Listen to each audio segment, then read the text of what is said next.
Hello বন্ধুরা, আজকে চলে এসেছি তোমাদের সামনে নতুন একটা ভিডিও নিয়ে। আজকে চলে এসেছি হুগলি জেলার শ্রীরামপুরে 350 বছরের একটি পুরনো মন্দিরে। এই রামনবমীর দিনকে এই মন্দিরে বড় করে পুজো করা হয়, তাই সম্পূর্ণ ক্যামেরা বন্দি করলাম তোমাদের জন্য, তাই ভিডিওটা দেখতে থাকো। শ্রীরামপুর বটতলা থেকে সোজা এগিয়ে গেলেই শ্রী শ্রী রামনবমী পুজোটা হচ্ছে। দেখতেই পাচ্ছ আমি রামনবমীর দিন সকালবেলায় চলে এসেছি রাম মন্দিরে।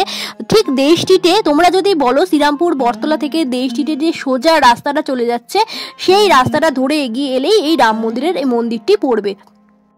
পরিবারের সাথে থেকো, ভিডিওটা দেখতে থাকো। একদম মূল মন্দিরের সামনেই আমি পৌঁছে গেছি। দেখতেই পাচ্ছ ফ্ল্যাগ লাগানো রয়েছে, আর এটাই হচ্ছে মন্দিরের ঢোকার মূল প্রবেশদ্বার, যেখানে বহু ভক্ত আসছে পুজো দিতে। আর দরজার সামনেই দেখতে পাচ্ছ খুব সুন্দর আলপনা দিয়ে রয়েছে। প্রচুর ভক্তের ভিড় এই মন্দিরে।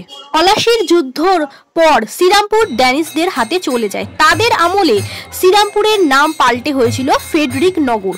রাম সীতালেন মন্দিরে প্রচুর ভক্তের সমাগম হয়েছে আর ঠাকুরকে ফাঁক লাগাবে বলে পুজো দেওয়ার জন্য। এইটা হচ্ছে হোম কুণ্ড, যেটা খুব সুন্দর করে এখানে সাজানো হচ্ছে। আর কিছুক্ষণের পরেই হোম হবে এবং প্রচুর ভক্তের ভিড় সামনে। দেখতেই পাচ্ছ রামচন্দ্র, সীতা ও লক্ষ্মণকে বাইরে সিংহাসনে বের করা হয়েছে ভক্তের জন্য। আজ ঠাকুর বাইরে বেরিয়েছেন। দেখতেই পাচ্ছ বহু ভক্ত এসে ঠাকুরের পায়ে আবির দিচ্ছে, ঠাকুরকে পুজো দিচ্ছে।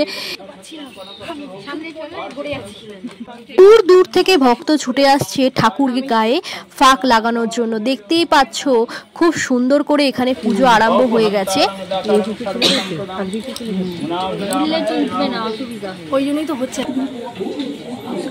জ্যৈষ্ঠ 1160 বঙ্গাব্দে এই মন্দিরটি সীতাদেবী ও গোপালজিও প্রতিষ্ঠিত করেন। গোপীনাথপুর, শ্রীপুর, মোহনপুর তিনটে সংযুক্ত করে হয় শ্রীরামপুর।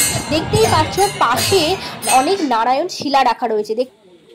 এই মন্দিরে অনেক নারায়ণ শিলা রাখা রয়েছে। দেখতেই পাচ্ছ দোলনার মধ্যে রামচন্দ্র, লক্ষ্মণ, সীতা রাখা রয়েছে। আর এখানে দেখতে পাচ্ছ অনেক নারায়ণ শিলা, শিবের মূর্তি, এছাড়াও গণেশের মূর্তি। এখানে পুজো চলছে দেখতেই পাচ্ছ বন্ধুরা। আর কিছুক্ষণ পরে যখন আবির খেলা শেষ হয়ে যাবে ঠাকুরের, ঠিক এই সিংহাসনে এসেই ঠাকুর বসবে।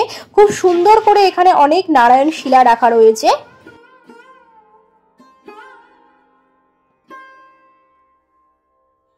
মন্দিরের মূল পুজো শুরু হয় 1667 সাল থেকে। দেখতেই পাচ্ছ উপরে লেখা রয়েছে। আর তোমরা অনেকেই ভিডিওটা দেখছো কিন্তু সাবস্ক্রাইব করছো না। সাবস্ক্রাইব করতে কিন্তু কোনো টাকা লাগে না, তাই চ্যানেলটা সাবস্ক্রাইব করে আমার পাশে দেখো।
গৌতম গোত্র সর্বশান্তি সৌভাগ্যবর্ধন কাম।